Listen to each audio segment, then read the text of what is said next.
மீண்டும் மாதவனின் தமிழை வணக்கம் நிகழ்ச்சிகளை இணைந்திருக்கிறேன். இன்றைய நாள் தமிழை வணக்கம் நிகழ்ச்சியில பற்பல பகுதிகள், சுவாரஸ்யமான பகுதிகளை தந்ததில் எங்களுக்கு சந்தோஷம். அதே போல நிகழ்ச்சியின் வாயிலாக அடுத்ததாக நாங்கள் இணையிருக்கிற முக்கியமான பகுதி அதிதி பக்கம். இந்த அதிதி பக்கத்தின் மூலமாக பல்வேறுபட்ட துறை சார்ந்தவர்கள், கலைத்துறையில சாதித்தவங்க, அதே போல அவரவர்கள் துறையில வெற்றி கண்டவங்க, இது போன்றவர்கள் அழைத்து வந்து நாங்கள் நேர்காணல் பண்றது வழக்கம். அதே போல இன்றைய நாள் ஆதவனின் தமிழை வணக்கம் நிகழ்ச்சியின் அதிதி பக்கத்தோடும் ஒரு சிறப்பான அதிதியத்தை நாங்கள் அழைத்து வந்திருக்கோம். அதுக்கு முன்னதாக ஒரு விஷயம், அதாவது ஒரு மனிதனுக்குள்ள இருக்க உணர்வுகள்ல இந்த சிரிப்பு, சந்தோஷம், கவலை இதெல்லாம் தாண்டி ஒரு முக்கியமான விடயம் வந்து இந்த சந்தோஷப்படுறதன் மூலமாக வெளிப்படுத்தக்கூடிய சிரிப்பு. இந்த சிரிப்புன்றது சாதாரணமா ஒரு மனிதனுக்கு கிடைக்க பெறுமான்றது கேட்டா ஒரு சில விஷயங்கள் மூலமா கிடைக்கப்பெறும். இன்றைய காலகட்டம் பார்க்கும்போது மனிதனுக்கு பல்வேறுபட்ட பிரச்சனை, பல்வேறுபட்ட உடல் உளம் சார்ந்த பிரச்சனைகள் இப்படி இருக்கும்போது அவங்க சிரிக்கிறாங்க. ஆனா மனதார சிரிக்கிறாங்களான்றது கேட்டா ஒரு கேள்விக்குறியதான் காணப்படுது. இந்த சிரிப்பையும் தாண்டி அந்த மனிதனுக்குள்ள ஒரு சிரிப்பை ஒரு அழகான விஷயத்தின் மூலமா கொடுக்கணும்ன்றதை தாண்டி நகைச்சுவை. இந்த நகைச்சுவை என்றது ஆதிகாலம் தொட்டு இப்ப வரைக்கும் பல்வேறுபட்டவர்களால் வந்து செயற்பாட்டு கொண்டு செய்து கொண்டு வராங்க. இது மூலமா தனக்கு ஒரு பிரபலம், தன்னை ஒரு இடத்துக்கு கொண்டு வரணும், தன்னை பல விஷயங்கள் மூலமா மக்களுக்கு மூலமா போய்கொண்டு சேர வேண்டிய விஷயம் மூலமா சாதிக்கணும், இப்படின்ற பல்வேறுபட்ட விஷயங்களை செய்யக்கூடிய ஒரு நகைச்சுவை நடிகர், அதாவது வந்து ஸ்டாண்டப் காமெடியன் சதீஷ் நடேசன் அவர்கள் இருக்கிற. வணக்கம். வணக்கம். எப்படி இருக்கிறீங்க? நல்லா இருக்கேன். நீங்க எப்படி இருக்கீங்க? நான் நல்லா இருக்கேன். உங்களை சந்திச்சு ரொம்ப மகிழ்ச்சி. அதாவது வந்து நகைச்சுவை அப்படின்னு சொல்லும்போது ஆரம்பத்திலே சொல்லியிருந்தேன், நகைச்சுவைன்றது ஒரு சாதாரண விஷயமே கிடையாது. ஒருத்தவங்க அள வைக்கணும், ஒருத்தவங்களை கோவப்படுத்தணும்னு சொன்னா சாதாரணமா ஒரு பிரச்சனை மூலமா கொடுக்கக்கூடியதா இருக்கும். ஆனா ஒரு சிரிப்பை அவங்கள மனசார கொண்டு வரதுன்றது ஒரு கஷ்டமான வேலை. அது முக்கியமா வந்து இந்த ஸ்டாண்டப் காமெடின்றது வந்து அப்ப இருந்து ஒரு இருக்க விஷயம். ஆதி காலத்துல இருந்து நம்ம இங்கிலீஷ்லயும் சரி, தமிழ் மொழியிலையும் சரி, எங்களோட சகோதர மொழியான சிங்கள மொழியிலையும் வந்து நாங்கள் பார்க்கக்கூடியதா இருக்கும். இந்த ஸ்டாண்டப் காமெடினா என்ன? ஒரு நகைச்சுவை ஒரு மனிதனுக்கு எந்த அளவு தூரம் முக்கியம்? ஓகே, நீங்கள் கேட்ட முதலாவது கேள்விக்கு, ஏன்னா இது வந்து கொஞ்சம் தூர போக வேண்டிய ஒரு இது. அதாவது 19ஆம் நூற்றாண்டு காலங்களில் ரோம, கிரேக்க, இந்திய, சைனா மாதிரி நாடுகளில் ஆரம்பித்த ஒரு விஷயந்தான். நீங்களே தெரிஞ்சிருப்பீங்க, சில நேரம் இந்த அரச சபையில் அரசரை இப்போ லாங்குவேஜில் சொன்னால் ட்ரோல் பண்ணுறதுக்குன்னு ஒருத்தர் வச்சுருப்பாங்க. அதை அவர் அக்செப்ட் பண்ணிக்குவாரும் கூட. பட் அதுக்கப்புறம் 19th செஞ்சுரிக்கு அப்புறம், கிட்டத்தட்ட ஒரு 1940க்கு அப்புறம் தான் இது வந்து ஒரு ஒரு ப்ரொசஸ்ஸாக மாறி, அதாவது ஒரு ஸ்ட்ரக்சருக்குள்ளே வந்து ஒரு ஸ்டாண்டப் காமெடின்னு வந்துச்சு. ஆரம்பத்தில் வந்து 1940ஸ்க்கு அப்புறம் வந்த டைமில் தான் உண்மையிலே இது ஒரு பீக்காக ஆரம்பிச்சது. அதுக்கு முதல்ல ஒரு ஒன் லைன் காமெடி, இந்த மதுரை முத்தெல்லாம் சொல்லுவார்ல, அந்த மாதிரி ஒன் லைன் காமெடி மாதிரியான விஷயங்கள் தான் கூடுதலாக இருந்திருக்கு. பிறகு அது ரேடியோவில் ஒரு சில இடங்களில் சொல்கிறது, சில மியூசிக்கல் ஷோஸில் நடுவில் செய்கிறது, இப்படியெல்லாம் தாண்டி ஒரு 1960 to 70ல் தான் இதுக்கான ஒரு ஒழுங்கான ஒரு ஃபார்மேட்டே வந்தது. ஒரு உதாரணத்துக்கு எடுத்திங்கன்னா, அந்த 70ஸ்ல வந்த ஜார்ஜ் கஹாலின், அதில் ரொம்ப முக்கியமானது என்னோட ஒரு ஃபேவரட்டான ஒரு கமெடியன். இப்போயுமே நீங்கள் போய் பார்த்தீங்கன்னு சொன்னால் யூடியூப்பில் அவரோட நிறைய வீடியோஸ் இருக்குது. 70ஸ்ல அவர் சொன்ன நிறைய விஷயங்கள் இப்போ உண்மையிலே நடந்துக்கிட்டு இருக்குது.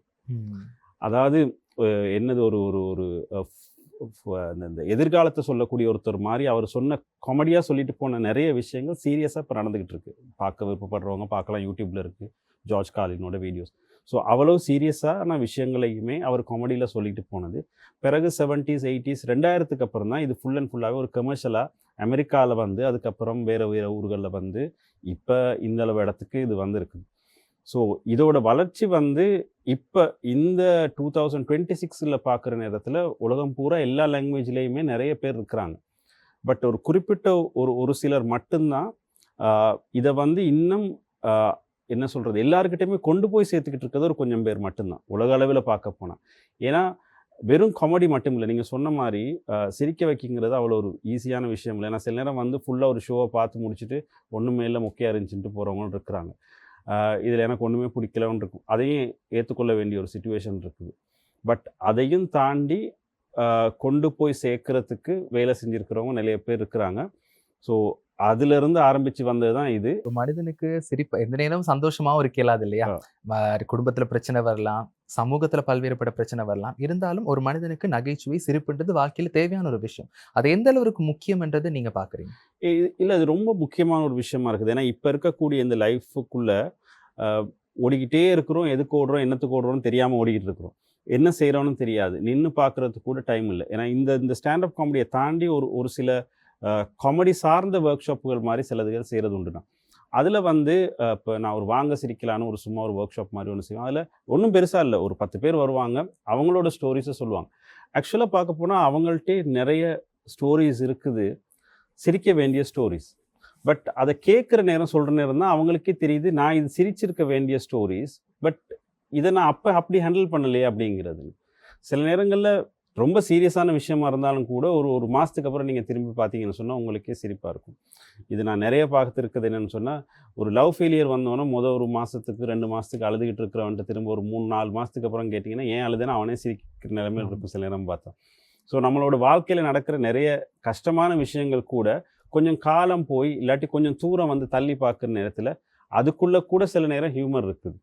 ஸோ இதை நம்ம பார்க்குறதுக்கு மறந்துடுறோம், இல்லாட்டி விருப்பப்படுறோம் இல்லை. ஸோ இதை ஞாபகப்படுத்துறதுக்கான விஷயங்கள் தான் இந்த காமெடிக்குள்ளே டே டு டே நம்ம லைஃப்பில் நடக்கக்கூடிய விஷயங்கள், அதாவது சோஷியல் கமெண்ட்ரின்னு சொல்லுவோம். அதாவது நம்ம வாழ்க்கையில் நடக்கக்கூடிய அன்றாட வாழ்க்கையில் நடக்கக்கூடிய விஷயங்களை கூட எவ்வளவு ஈஸியாக நம்ம எடுத்துக்கலாம் அப்படிங்கிறத சொல்கிறதுக்கான ஒரு ஃபார்மேட்டாக இதை யூஸ் பண்ணலாம். நிச்சயமான நிறைய விஷயங்கள் அழகாக சொல்லியிருந்தீங்க. ஏன்னு சொன்னால் வந்து நான் ஆரம்பத்தில் சொன்னது போல இன்றைய காலகட்டங்கள் அப்பெல்லாம் வந்து பார்க்கும்போது இந்த டிப்ரெஷன், ஸ்ட்ரெஸ் எல்லாம் வந்து ஒரு வார்த்தை, அப்படி ஒரு வார்த்தை ஒன்று இருக்குதான்றதே ஒரு 10 வருஷத்துக்கு முன்னாடி தெரியும்.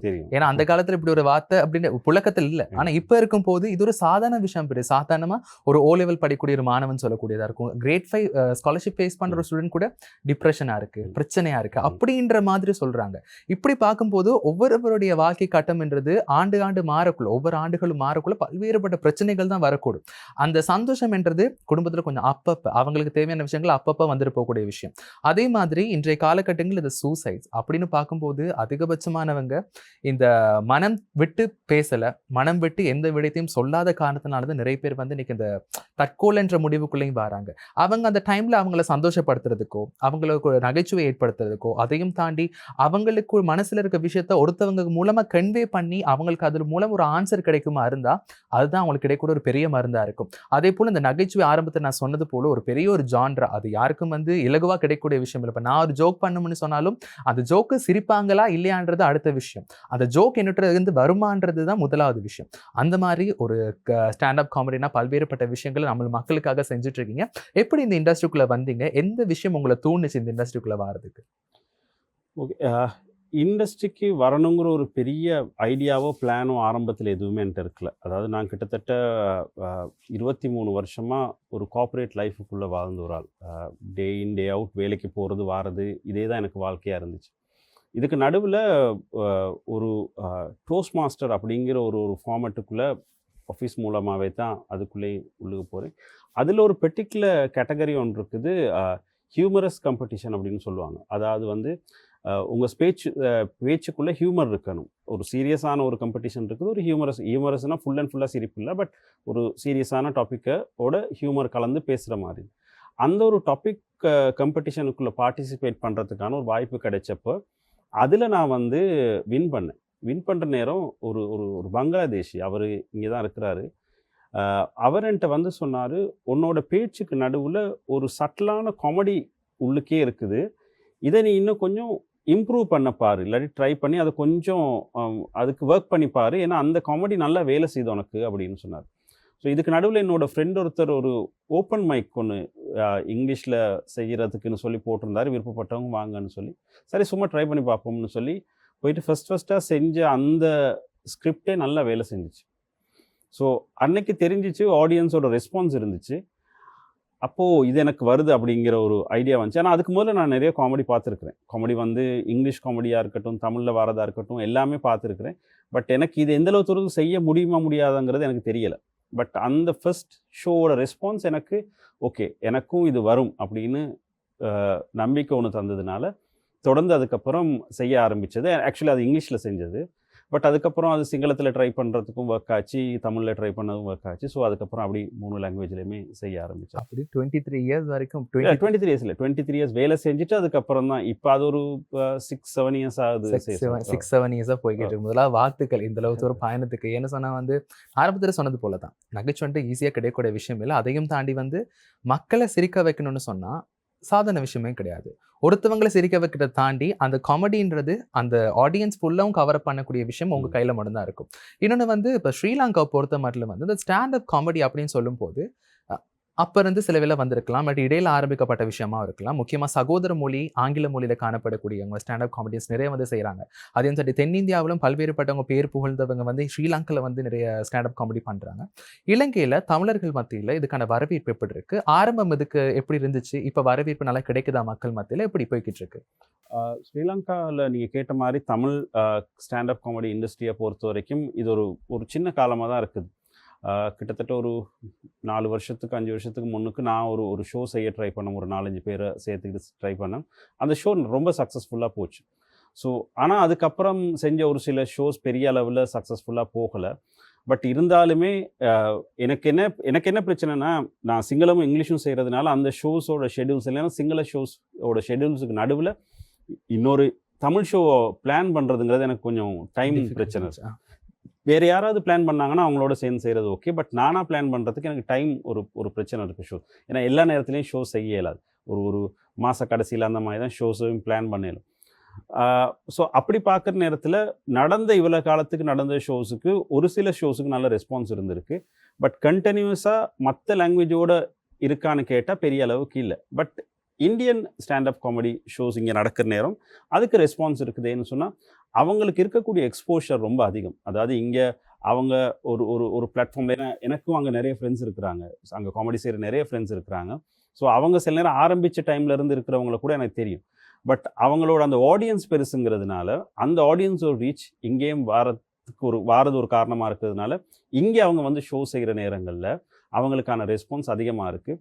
அன்ஃபார்ச்சுனேட்லி நம்மளோட ஷோஸுக்கு வார ஆடியன்ஸ் அந்தளவுக்கு இல்லை. ஒன்று வந்து எங்களோட ஸ்டாண்டர்டும் கொஞ்சம் அதிகரிக்கணும். அதுலேயும் ஒரு பிரச்சனை இருக்குது. நாங்களும் அந்த அளவுக்கு நல்ல ஸ்டாண்டர்டோடு செய்கிறோமான்னு கேட்டால் நான் அதுக்கு 100% அக்ரி ஆகவும் முடியாது. ஸோ நாங்களும் ரீச் பண்ண வேண்டிய ஒரு ஸ்டாண்டர்ட் இருக்குது. ப்ளஸ் அதுக்கு ஆடியன்ஸோட சப்போர்ட்டும் அவசியமாக இருக்குது. நீங்கள் ஷோஸுக்கு வரணும். ஷோஸில் வந்து நீங்கள் ஷோஸுக்கு உங்களோட கண்ட்ரிபியூஷன் இருக்கிற நேரம் தான் தொடர்ந்து ஷோ செய்யத்தான் இது இம்ப்ரூவ் ஆக ஒழிய ஒரு ஷோ செஞ்சு 6 மாதத்துக்கு அப்புறம் இன்னொரு ஷோ செய்யறதுக்கான மாதிரி இருந்துச்சுன்னா இது இம்ப்ரூவ் ஆகிறதுக்கான ஸ்பேஸும் இல்லை. ஸோ இது வந்து ரெஸ்பான்ஸ் குறைவு தான். பட் நான் ஆக்சுவலி ஜெஃப்னாவில் ஒரு ஷோ செஞ்சேன் ஃபர்ஸ்ட் டைம். எனக்கு என்னென்னா என்னோட ஒரு ஸ்பெஷல் ஷோ ஸ்ரீலங்காவில் செய்ய ஸ்டார்ட் பண்ணி அது பேட்டிக்லோ, கேண்டி, ஜெஃப்னா எல்லாம் செய்யணும்னு இருந்துச்சு. ப்ளஸ் இந்த வெள்ளம் வந்ததோடு அது எல்லாமே இதாகிருச்சு. பட் அதுக்கப்புறம் ஜெஃப்னாவில் போய் செஞ்சேன். ஜெஃப்னாவில் மிகப்பெரிய வரவேற்பு. என்னோட ஷோ தான் ஃபஸ்ட்டாக ஜெஃப்னாவில் செய்யப்பட்ட ஃபர்ஸ்ட் ஷோ. அதுக்கு இருந்த ஒரு சின்ன க்ரௌட்னாலும் அவங்களுக்கு அதுதான் ஃபர்ஸ்ட் டைம் எக்ஸ்பீரியன்ஸ். அங்கே வந்த எனக்கு தெரிஞ்சு ஒருத்தரை தவிர, அதுவும் இங்கிலீஷ் ஷோ தான் அவர் பார்த்துருக்காரு, அதுவும் லண்டனில். மிச்சம் எல்லாருமே ஃபர்ஸ்ட் டைம் பார்க்குறவங்க. ஆனால் அவங்களோட ரெஸ்பான்ஸ் நல்லா இருந்துச்சு. ஸோ தொடர்ந்து நடந்துகிட்டு இருந்துச்சுன்னா நான் நினைக்கிறேன் ரெஸ்பான்ஸ் வாரது ஒரு பெரிய பிரச்சனையாக இருக்காது. நிச்சயமா அந்த ஸ்டாரது நீங்கள் சொன்னக்கூடிய விஷயம் வந்து எங்கள்கிட்டையும் மாறணும். மக்கள் அதை ஏற்றுக்கொள்கிற மக்களும் வந்து அவங்களும் இந்த மாற்றத்துக்கு உட்படணும்ன்றத விஷயம். இன்றைய காலகட்டங்களில் பார்க்கும்போது இந்த சோஷியல் மீடியான்றது வந்து ஒரு பெரிய ஒரு விஷயமா காணப்படுது. எந்த கலைஞர், எந்த ஒரு ஆர்டிஸ்ட் இருந்தாலுமே அவங்களுக்கு தேவைப்படக்கூடிய ஒரு முக்கியமான யுக்தி அப்படின்னு சொன்னால் அந்த சோஷியல் மீடியா தான். அது மூலமாக பல்வேறுபட்டவங்க பிரபலமாகறாங்க. என்னதான் நிறைய விஷயங்கள் வந்து அவங்க நிறைய விஷயங்கள் சாதிச்சாலும் அந்த ஒரு ஸ்க்ரீன் மூலமாக வந்தால் தான் பிரபலன்ற மாதிரி தான் இன்றைய காலகட்டங்கள் இருக்குது. அது ஒரு அட்வான்டேஜ் பாயிண்ட்டாகவும் இருக்குது.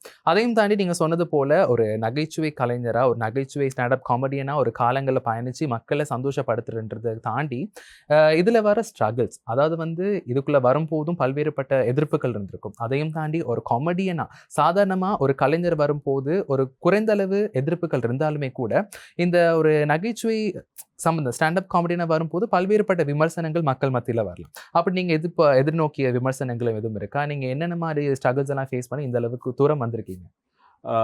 ஸ்ட்ரகிள்ஸ்னு சொல்ல போனால் உண்மையில் இப்போ பெரிய அளவில் போலீஸ் கேஸுக்கு போகிற அளவுக்கெல்லாம் ஸ்ட்ரகிள் எல்லாமே வந்திருக்குது.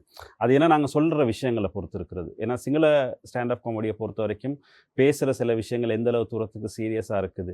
சோஷியல் கமெண்ட்ரியாக இருக்கட்டும், இல்லாட்டி பொலிட்டிக்கல் கமெண்ட்ரியாக இருக்கட்டும், அதுகளுக்கு அந்த சம்மந்தப்பட்ட விஷயங்களே நாங்கள் அதுக்குள்ளே இன்க்ளூட் பண்ணுற நேரம் அந்த காமெடியோடு சேர்ந்து ஃப்ளோவில் அதுகள் வார நேரத்தில் சில நேரம் எல்லாராலையுமே அது அக்செப்ட் பண்ணப்படாது. சில நேரங்களில் அதுக்கான ஒரு ரிஃப்யூசலுமே இருக்கும். ஸோ அது அந்தளவு தூரத்துக்கு போனதுகளும் இருக்குது. அண்ட் ஒரு தமிழ் கமெடியனாக சிங்கள மொழியில் நான் பெர்ஃபார்ம் பண்ணுற நேரங்களில் அது ஒரு பெரிய சேலஞ்ச். ஏன்னா சிங்களத்தில் நான் சொல்ல வர விஷயத்த சரியாக சொல்லணும். சில நேரம் வார்த்தைகள் மாறினா நான் சொல்கிற வர விஷயமும் சில நேரம் மாறிடும். ஸோ அதுக்கு நான் ரொம்ப கவனமாக இருக்கணும். ஸோ அதுக்குள்ள சில நேரங்களில் நாங்கள் சொல்கிற விஷயங்களை ஏற்றுக்கொள்ளக்கூடியவங்களும் இருப்பாங்க, முடியாதவங்களும் இருப்பாங்க. நீங்கள் சொன்ன மாதிரி சோஷியல் மீடியாவில் அவங்களோட கமெண்ட்ஸ் சில நேரம் நெகட்டிவாக இருக்கும், சில நேரம் எனக்கு பிடிக்கலன்னு வரும். இந்த மாதிரியான விஷயங்களை தாண்டி ஜென்ரலாக ஷோ ஒன்றில் செய்கிற நேரத்துலையோ இல்லாட்டி ஷோ செஞ்சதுனால வந்த எதிர்ப்புகள் குறைவு. எனக்கு இந்த ஆர்ட் இதுதான் விளங்கப்படுத்துறதுல இருக்கிற ஸ்ட்ரகிள் தான் ரொம்ப பெருசாக இருந்திருக்குது. அதாவது ஸ்டாண்டப் காமெடினா என்ன அப்படிங்கிறத எக்ஸ்பிளைன் பண்ணுறதுல தான் பெரிய அளவுக்கு. ஒரு உதாரணத்துக்கு இப்போ ஒரு பாடகரை கூப்பிட்டீங்கன்னு சொன்னால் அவரை பாட சொல்லி நீங்கள் கேட்கலாம். பட் ஆனால் ஒரு ஸ்டாண்டப் காமெடியனை நீங்கள் கூப்பிட்டு ஒரு காமெடி சொல்லுங்கன்னு கேட்க முடியாது. ஏன்னா இது ஒரு ஸ்ட்ரக்சரில் போகும். நீங்கள் முதல்ல சொன்ன மாதிரி தான் சோஷியல் மீடியாவில் சில நேரங்களில் ஒரு கிளிப்பை மட்டும் வச்சு நீங்கள் அந்த காமெடியை ஃபுல்லாக டிசைட் பண்ண முடியாது. ஏன்னா அது ஒரு ஃப்ளோவில் ஒரு இடத்துல போகிறது. ஒரு ஆடியன்ஸோடு இருந்து பார்க்க நேரம் இருக்கிற ஃபீலும் ஒரு சின்ன கிளிப்பை பார்க்க நேரம் இருக்கிற ஃபீலும் ரொம்ப வித்தியாசம். ஸோ அந்த ஜட்மெண்ட்டுக்குள்ளே சில நேரம் போயிட்டாங்கன்னு சொன்னால் சில நேரம் இது என்னது இவ்வளோ முக்கியம் இருக்குது அப்படின்னு சில நேரம் சொல்லலாம். பட் ஆனால் அது அப்படி இல்லை.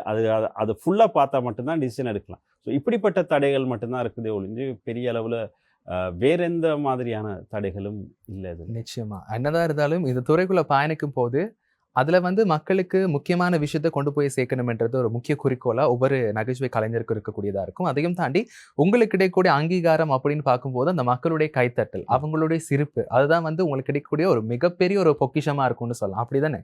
ஆமா, நிச்சயமா. அப்படி இருக்கும்போது அந்த நான் சில ஸ்டாண்டப் காமெடி பார்க்கும்போது சில விஷயங்கள் இருக்கும், அந்த கன்வே பண்ற விஷயம் வந்து அந்த ஆடியன்ஸ்க்கு புரியாம இருக்கலாம். சில விஷயங்கள் வந்து அவங்க புரிஞ்சும் அது அவங்களுக்கு ஒரு பெரிய ஒரு ஜோக்கா இருக்காம இருக்கலாம். அப்படி இருக்கும்போது அந்த டைம் பேலன்ஸ் எப்படி பண்றீங்க? அந்த சிச்சுவேஷன் எப்படி ஃபேஸ் பண்றீங்க? இல்லை இப்போ எப்படின்னா இப்போ நம்ம ஒரு ஃப்ளோவில் ஒரு விஷயத்த செஞ்சுக்கிட்டு போகிற நேரங்களில் ஒரு சில விஷயங்கள் ஆடியன்ஸ்கிட்ட கிளிக் ஆகலை அப்படிங்கிறதுனால அதே யோசிச்சுக்கிட்டு இருக்கல. இது ஒரு லைவ் பெர்ஃபார்மன்ஸ். ஸோ நான் ஃப்ளோவில் போயிட்டுருக்க நேரம் நான் அந்த ஃப்ளோவிலே போயிட்டுருக்கணும். இப்போ இந்த ஜோக்குக்கு சிரிக்கலைங்கிறத நான் யோசிச்சுக்கிட்டு மைண்டில் ஓட ஆரம்பிச்சேன்னு சொன்னால் எனக்கு அடுத்தடுத்து வர லைனுகள் வராது. சில நேரங்களில் நம்ம செய்கிறது ஃபெயில் ஆகிரும். அதுக்கு ஒன்றும் பண்ண வழி இல்லை. அது அன்னைய நாளோட பெர்ஃபார்மன்ஸ் சரியில்லைன்னா சரியில்லை தான். அதுக்கு ஒன்றும் பண்ணுறதுக்கு இல்லை. மேபி அது அடுத்த முறை அதே தான் செய்ய போகிறோம்னு சொன்னால் அதை எங்கெங்கே சேஞ்ச் பண்ணணுங்கிறது நெக்ஸ்ட் ஷோவில் பெர்ஃபார்ம் பண்ணுற நேரம் அதை பார்த்துக்கலாம். பட் லைவ் பெர்ஃபார்மன்ஸுக்குள்ளே ஒன்று பிழைக்குதுங்கிறதுனால நிப்பாட்டவோ இல்லை அதை மாற்றவோ செய்கிறதுங்கிறது கஷ்டம். பட் ஆனால் ஓரளவு எக்ஸ்பீரியன்ஸ் வந்துருச்சுன்னு சொன்னால் சில ஜோக்ஸ் அவங்களுக்கு விளங்குது இல்லை அப்படிங்கிற நேரத்தில் நம்ம அதை சொல்கிற மெத்தடை வேணால் மாற்றிக்கலாம், இல்லாட்டி அதை நம்ம எக்ஸ்ப்ரெஸ் பண்ணுற ஸ்டைலை மாற்றிக்கலாம். அதுக்கு கொஞ்சம் எக்ஸ்பீரியன்ஸ் தேவை. நீங்கள் பெர்ஃபார்ம் பண்ணுற நேரம் இல்லை இந்த ஆடியன்ஸ்லேருந்து இதுக்கு ஃபீட்பேக் வருது இல்லைன்னா அதை அவங்களுக்கு எப்படி கொண்டு போய் சேர்க்கலாம் அப்படிங்கிறதுக்கு ஒரு சில சேஞ்சஸ் செய்யலாம். என்டையர் ஸ்கிரிப்டே சேஞ்ச் பண்ணுறதுங்கிறது லைவாக செய்கிற நேரம் அவ்வளோ ஈஸியான ஒரு விஷயம் இல்லை. மேபி நீங்கள் சில நேரம் இன்ட்ராக்ஷனில் செய்கிற ஒரு காமெடியாக இருந்துச்சுன்னா அது வேறு விஷயம். ஏன்னா இப்போ இதுக்குமே சில ஜானர் இருக்குது. ஒரே ஸ்டாண்டப் காமெடினாலும் கூட டார்க் காமெடியாக இருக்கலாம், இல்லைன்னு சொன்னால் ஒரு செட்டாய வேர்ஷனாக இருக்கலாம், இல்லாட்டி பொலிட்டிக்கல் கமெண்ட்ரியாக இருக்கலாம், அப்படி இல்லைன்னா அவங்களோட எங்கேஜ் ஆகி செய்யக்கூடிய அந்த மெக்ஸமினியோட கமெடி மாதிரியான கமெடியாக இருக்கலாம்.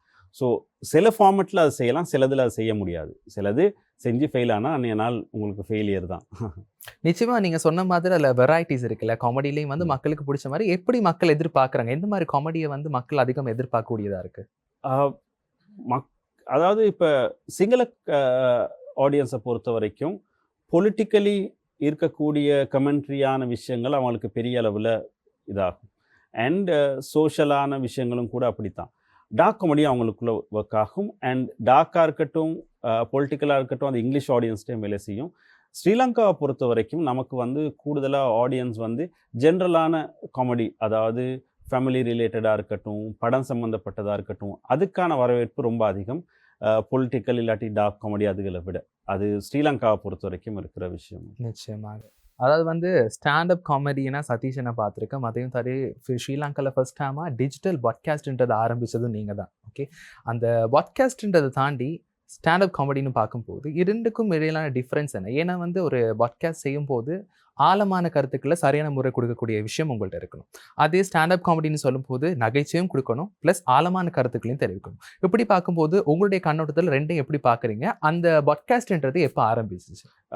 பாட்காஸ்ட் ஆரம்பித்தது ஆக்சுவலி வந்து ஜென்ரலாக பொலிட்டிக்கலி தமிழில் சொல்ல வேண்டிய சில விஷயங்கள் இருக்கிறது, அதை சொல்கிறதுக்கு டைம் ஸ்பேஸ் பத்தாது. ஸோ அதை கொஞ்சம் ஹியூமரோடு கலந்து ட்ரை பண்ணி பார்ப்போமா அப்படிங்கிற ஒரு ஐடியாவோடு ஸ்டார்ட் பண்ணது தான். பட் அது ட்ராக் அப்படியே மாறி இல்லை பொலிட்டிக்கலி பெருசாக நம்மளோட ஆடியன்ஸ் பெரிய லெவலில் கன்சியூம் பண்ணுறாங்க இல்லை அப்படிங்கிற ஒரு ஐடியாவோட ரைட் ஓகே அப்போ வேறு என்ன டாபிக்ஸ் இருக்குது நமக்கு பேசலாம். இப்போ நம்ம ஸ்டாண்டப் காமெடி செய்கிற நேரம் பேசுகிற ஒரு சில டாப்பிக்கோட எக்ஸ்டெண்டட் வெர்ஷனாக தான் ஆக்சுவலாக எங்களுக்கு பாட்காஸ்ட் இருக்குது. ஸோ குடும்பத்தில் நடக்கிற விஷயமா இருக்கட்டும், இல்லைன்னு சொன்னால் பாட்டுகள் சம்மந்தப்பட்ட விஷயமா இருக்கட்டும், அதில் ஒரு சின்ன விஷயத்தை தான் எங்களுக்கு காமெடிக்குள்ளே கொண்டு வரலாம். பட் கிட்டத்தட்ட ஒரு 1 ஹவருக்கு 1.5 ஹவர்ஸுக்கு அது ஃப்ரீயாக பேசக்கூடிய ஒரு ஸ்பேஸாக தான் பாட்காஸ்ட் இருந்துச்சு. அண்ட் பாட்காஸ்ட்டுக்கு எங்களுக்கு எந்த விதமான பெரிய ரெஸ்ட்ரிக்ஷன்ஸும் இல்லைங்கிறனால, இது பேசலாம் இது பேசக்கூடாது அப்படிங்கிற ரெஸ்ட்ரிக்ஷனும் இல்லைங்கிறதுனால ஃப்ரீயாக என்னத்தை ஃபீல் பண்ணுறோமோ அதை எக்ஸ்ப்ரெஸ் பண்ணுறதுக்கான ஒரு ஸ்பேஸாக அதை பாவிக்க ஆரம்பிச்சது. அண்ட் வந்தவங்களும் கூட, கெஸ்ட்டாக வந்தவங்களோ இல்லாட்டி ஃப்ரெண்ட்ஸாக வந்தவங்களும் கூட அந்த ஃப்ரீயாக பேச கிடைச்ச ஸ்பேஸ்னால நிறைய விஷயங்கள் அவங்களால எக்ஸ்ப்ரெஸ் பண்ணக்கூடியதாக இருந்துச்சு. ஸோ என்னையை பொறுத்த வரைக்கும் ஸ்டாண்டப் காமெடியில் அந்த லிமிடெட் டைமில் செய்ய கிடைச்ச ஒரு சில விஷயங்களோட எக்ஸ்டெண்டட் வெர்ஷனாக தான் ஆக்சுவலாக பாட்காஸ்ட் பார்க்குறீங்க. பாட்காஸ்ட் ஆரம்பிக்கும் போது நிறைய விஷயங்கள் வந்து மக்களுக்கு ஆழமான கருத்துக்களை தெரிவிக்கிறதையும் தாண்டி, இந்த ஸ்டாண்டப் காமெடியில் வந்து சிரிக்க வைக்கிறதையும் தாண்டி முக்கியமான விஷயங்களை சொன்னால் மட்டும், அதுலேயும் மெயினான விஷயத்தை நம்ம சொல்லணும். நகைச்சுவை மூலமாக மெயினான விஷயங்களை போயிட்டு மக்கள் மனசில் விதைக்கணும். அந்த விதைக்கக்கூடிய ஒரு அட்வான்டேஜ் பாயிண்ட் தான் அந்த நகைச்சுவையாக இருக்கலாம். அந்த மாதிரி என்ன மாதிரி விஷயங்களை கன்வே பண்ணணும்னு நினைக்கிறீங்க? அந்த மாதிரி என்னென்ன விஷயங்கள் இப்போதைக்கு செஞ்சுட்ருக்கீங்க? ஆரம்பத்தில் ஆரம்பிக்கிற நேரம் அந்தளவு சீரியஸான எந்த ஒரு விஷயத்துக்குள்ளேயுமே நான் போகலை. ஆக்சுவலி ஜென்ரலான ஒரு நார்மல், நீங்கள் பார்த்துருக்கீங்க பிரவீன் குமார்னு ஒரு ஸ்டாண்டப் கமெடியன் இருக்கார், பார்த்துருப்பீங்க. பிரவீன் குமாரோட ஜானரில் மாதிரி தான் ஃபேமிலியில் நடக்கிறது, பிள்ளைகள் சம்மந்தப்பட்ட விஷயம், அம்மா அப்பாவோட இதுகள், இந்த டாபிக்குள்ளே தான் ஆரம்பத்தில் பெரிய அளவில் நான் ட்ராவல் பண்ணிகிட்டு இருந்தது. பட் இதுக்கு நடுவில் சிங்களத்தில் தான் நான் இது நிறைய எக்ஸ்பெரிமெண்ட் பண்ண ஆரம்பித்தது. என்னென்னு சொன்னால், இனம் சார்ந்த பிரச்சனைகள், யுத்தம் சம்மந்தப்பட்ட பிரச்சனைகள் நாங்கள் ஃபேஸ் பண்ணியிருக்கிறது. அதாவது எங்கள் பாயிண்ட் ஆஃப் வியூவில், எங்கள் பிஓவியில் நாங்கள் எப்படி இதெல்லாம் ஸ்ட்ரகிளை ஃபேஸ் பண்ணோம், நாங்கள் என்ன மாதிரி இதுகளை பார்த்தோம், மொழி சம்மந்தப்பட்ட பிரச்சனைகள். இப்போ ரீசெண்டாக சிங்களத்தில் நான் செஞ்ச ஒரு விஷயம் மொழி சம்மந்தப்பட்ட ஒரு விஷயத்தோட, மொழியோட இருக்கக்கூடிய ஸ்ட்ரகிள் என்ன நமக்கு, இந்த 3 மொழியாக இருக்கட்டும், இந்த 3 மொழியும் தெரியாமல் இருக்கிறவங்க, தெரிஞ்சவங்களுக்கு இருக்க பிரச்சனை, தெரியாமல் இருக்கவங்களுக்கு பிரச்சனை, அப்படி. பட் இதுகள் தான் இப்போதைக்கு பேசியிருக்கிற விஷயங்கள். பட் இதை தாண்டி இன்னும் நிறைய விஷயங்கள் இருக்குது. இங்கிலீஷில் இதை விட கொஞ்சம் ஓப்பனாக சில விஷயங்கள் பற்றி பேசலாம். லவ்வை பற்றி பேசலாம், குடும்பங்களை பற்றி பேசலாம், ரிலேஷன்ஷிப் பற்றி பேசலாம். ஸோ அதை அக்செப்ட் பண்ணுறதுக்கு அவங்க ரெடியாக இருக்கிறாங்க. பட் தமிழ் ஆடியன்ஸ் இன்னும் அந்தளவு தூரத்துக்கு, இப்போ சில நேரம் கோவிப்பாங்களா இருக்கும், பட் இது நான் ரியாலிட்டியை சொல்கிறேன். பட் இன்னும் அந்தளவு தூரத்துக்கு சில விஷயங்களை கேட்குறதுக்கு ப்ரிப்பேர்டு இல்லை. அந்த ப்ரிப்பேர்னஸை கொண்டு வரது அப்படியே ஓவர் நைட்டில் மாற்ற முடியாது.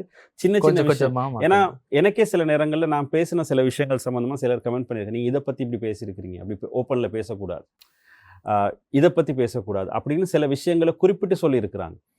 பட் அதுகள் உண்மையாக பேசப்பட வேண்டிய விஷயங்கள். பட் அதை பேசக்கூடாத விஷயமாகவே சமூகத்துக்குள்ளே கொண்டு போகிறது தான் இருக்கிறதுலே மிகப்பெரிய பிரச்சனை. அதை முடிஞ்ச அளவுக்கு வெளியில் கொண்டு வரத்துக்கு ட்ரை பண்ணுறோம், பார்ப்போம். அது நீங்கள் சொன்னது போல் அந்த நிறைய இப்போ ஸ்டாண்டப் காமெடி அப்படின்னு பார்க்கும்போது நிறைய விஷயங்களை ஓப்பன் அப் பண்ணி பேசினா தான் அதுக்கான வியூஸும் கூடும், பார்க்குறவங்களுக்கு ஆடியன்ஸ்க்கும் பிடிச்சிருக்கும். ஆனால் சில பேர்கிட்ட கண்ணோட்டம் வந்து வேற மாதிரி இருக்கலாம். சில பேர் வந்து இந்த மாதிரி போகக்கூடாது அப்படின்ற மாதிரி கண்ணோட்டம் நீங்கள் சொன்னது போல் கமெண்ட்ஸில் தெரிவிக்கலாம். இந்த மாதிரி விமர்சனங்களை எப்படி நீங்கள் ஃபேஸ் பண்ணுறீங்க? நெகட்டிவ் கமெண்ட்ஸ்ன்றது வந்து உங்களுக்கு அதிகபட்சமாக இருக்கும்னு நினைக்கிறேன் ஒரு காமெடியனா. ஸோ அந்த மாதிரிலாம் வரும்போது எப்படி நீங்கள் உங்கள் லைஃப்பில் அதில் பேலன்ஸ் பண்ணி அந்த ஸ்ட்ரகிள்ஸை எப்படி நீங்கள் அவங்களோட ரிமூவ் பண்ணுவீங்க? சிங்களத்தை பொறுத்த வரைக்கும் ரெகுலராக அது வரும். ரெகுலராக ஏன்னா சிங்களத்தில் நாங்கள் பாட்காஸ்ட்டும் செய்கிறதுனாலனா எனக்கு அதுலேயுமே நிறைய இந்த மாதிரியான நெகட்டிவ் கமெண்ட்ஸாக இருக்கட்டும், ஹேட் கமெண்ட்ஸாக இருக்கட்டும், எனக்கு எங்களுக்கு வந்து பிரச்சனை ஒன்று வந்த நேரத்தில் வந்த கமெண்ட்ஸாக இருக்கட்டும், இது எல்லாமே வந்துச்சு.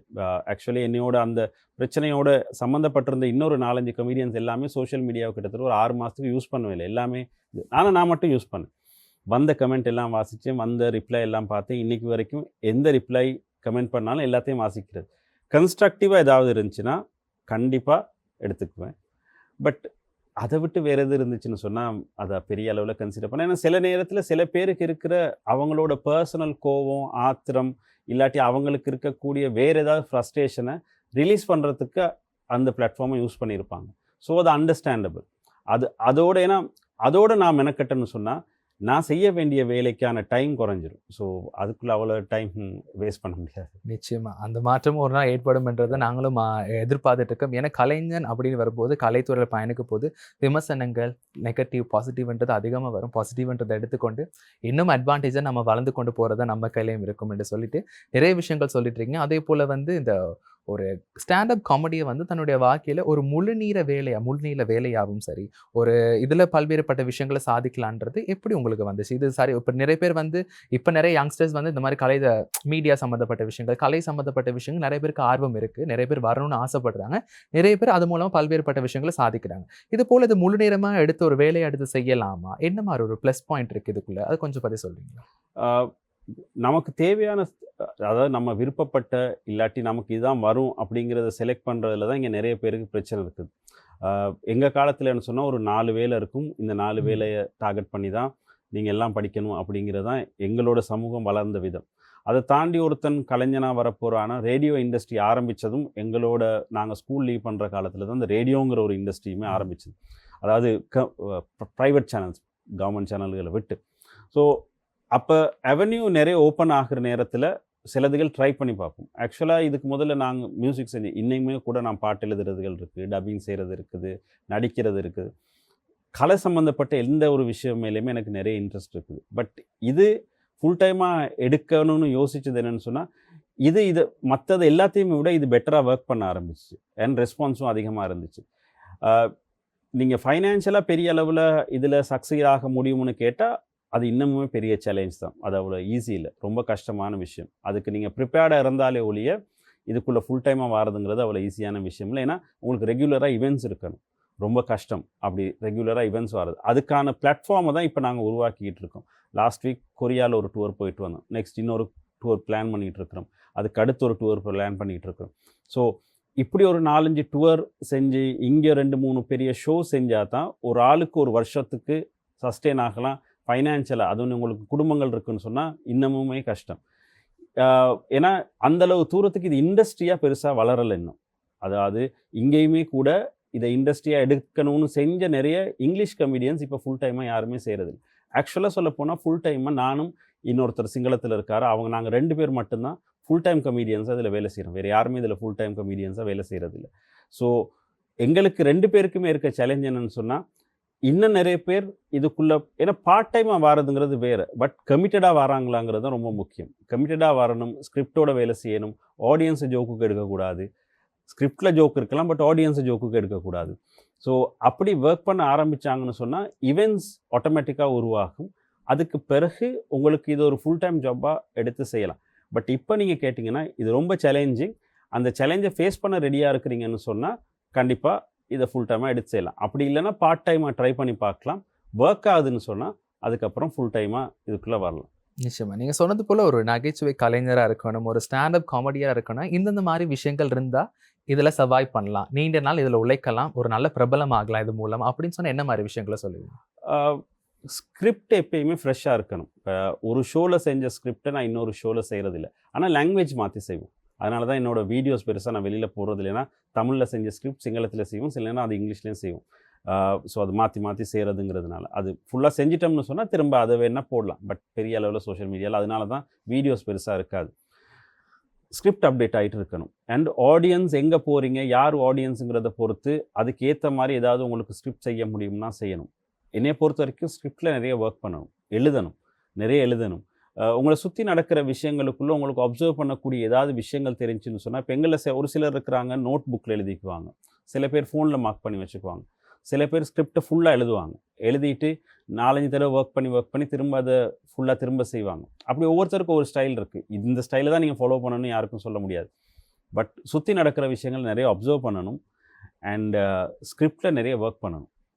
இல்லைன்னா ஸ்கிரிப்ட் ஒழுங்காக இல்லைன்னா நீங்கள் என்னத்தை பெர்ஃபார்ம் பண்ணி வெளியில் அண்ட் உங்களோட வோக்கல் வெரைட்டியாக இருக்கட்டும், டைமிங்காக இருக்கட்டும், அது ஃப்ளோவில் வந்துடும் நீங்கள் செய்யவாது. பட் ஸ்கிரிப்ட் தான் ரொம்ப முக்கியமான விஷயம். இந்த மாதிரி ஒரு துறை எடுத்து வாரவங்களுக்கு நீங்கள் என்ன சொல்லணும்னு விரும்புகிறீங்க? ஒரு ஸ்டாண்ட் அப் காமெடினா ஸ்ரீலங்காவில் பல்வேறுபட்ட மக்களுக்கு உங்களை தெரியும். அந்த மாதிரி நிறைய பேர் இந்த இண்டஸ்ட்ரிக்குள்ளே வரணும், இது போல் பல்வேறுபட்ட விஷயங்களை சாதிக்கணும்ன்றது தான் எல்லா கலைஞர்களுக்கும் ஆசையாக இருக்கும். அதே போல் இந்த மாதிரி ஒரு துறை எடுத்து வாரவங்களுக்கு என்ன மாதிரி விஷயங்களை சொல்லுவீங்க? இந்த மாதிரி டிப்ஸை வச்சுருந்தா ஓகே நீங்கள் வந்துக்கலாம் அப்படின்ற மாதிரி எதுவும் டிப்ஸ் இருக்கா?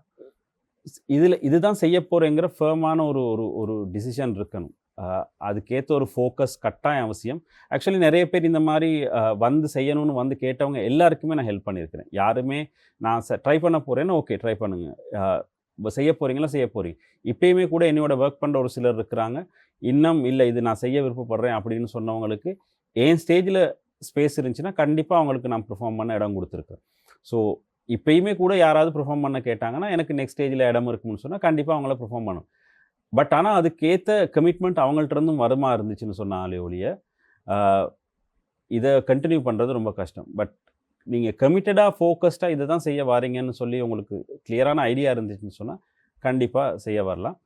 அண்டு எங்களை பொறுத்த வரைக்கும் எங்களோட கம்யூனிட்டிக்குள்ளே பொறுத்த வரைக்கும் நாங்கள் அதில் இருக்கிற நிறைய பேருக்கு ஹெல்ப் பண்ண இப்போயுமே எனக்கு இருக்கிற இதில் இருக்க பெரிய ஒரு டிசப்பாயின்மெண்ட், எங்களோட இருக்க என்னோட ஒரு க்ளோஸ் ஃப்ரெண்ட் இருக்கா, அவ தவிர ஒரு ஃபீமேல் கமெடியன் இன்னைக்கு வரைக்குமே எங்களுக்கு இல்லை. ஸோ எந்த ஒரு ஃபீமேலுமே இதை ஒரு அட்லீஸ்ட் ஒரு பார்ட் டைமாக எடுத்து செய்கிறதுக்கு கூட எனக்கு தெரியும் இருப்பாங்களா இருக்கும்.